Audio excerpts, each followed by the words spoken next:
और वहीं बच्चों को बेहतर शिक्षा प्रदान करने के उद्देश्य से सरकार लाखों रुपए खर्च करती है, लेकिन प्रशासन और आला अधिकारियों की लापरवाही के चलते तमाम सुविधाएं सरकारी विद्यालयों और बच्चों तक नहीं पहुंच पाती, जिसका एक उदाहरण इटावा जिले में भी देखने को मिला है। यहां प्राथमिक विद्यालय अपनी बदहाली पर आंसू रो रहा है। ये रिपोर्ट देखिए।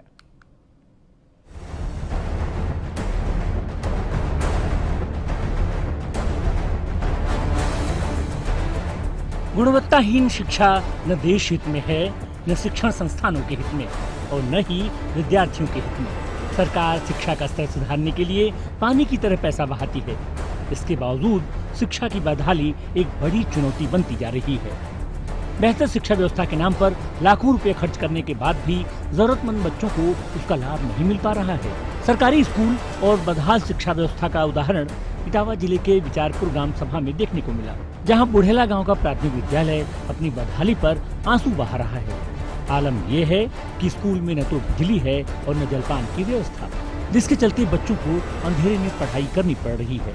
दरअसल विद्यालय का निर्माण 2008 में हुआ था, लेकिन स्कूल में आज तक न तो बिजली की व्यवस्था की गई और न ही बच्चों के लिए जलपान की। हम खड़े हैं इस समय ग्राम पंचायत विचारपुर की प्राथमिक पाठशाला बुढ़ेला में। यहाँ पर ये विद्यालय बना हुआ है, लेकिन यहाँ पर जब से ये विद्यालय का निर्माण हुआ है लगभग 2008 से यहाँ पर बिजली का कनेक्शन नहीं है। यहाँ पर बच्चे पढ़ते तो हैं, लेकिन गर्मी में गुजार के जीवन पढ़ रहे हैं।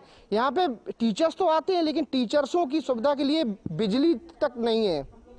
हम आपको दिखा दें, यहाँ पर ये जो व्यवस्थाएं की गई हैं, यहाँ पर इतनी घास आस खड़ी हुई है और ये सब कुछ है। और यहाँ पर अभी हमने बात भी की है यहाँ के विद्यालय के अध्यापकों से, उनका भी कहना है कि यहाँ पर अभी तक जब से ये विद्यालय का निर्माण हुआ है यहाँ पर बिजली भी का कनेक्शन भी नहीं है, जिसके लिए ऊपर इन लोगों ने लिख के तो दिया है, लेकिन अभी तक उच्च अधिकारियों द्वारा यहाँ पर बिजली का कनेक्शन नहीं दिया गया। जी, लाइट का यहाँ कनेक्शन नहीं है और मैंने अपने ऑफिस में उसकी एप्लीकेशन भी दे दी है।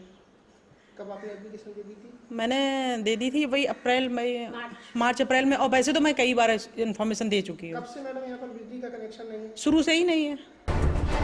वहीं जब इस मामले में बेसिक शिक्षा अधिकारी कल्पना सिंह से बात की गई तो उनका कहना है कि ये मामला उनके संज्ञान में नहीं था।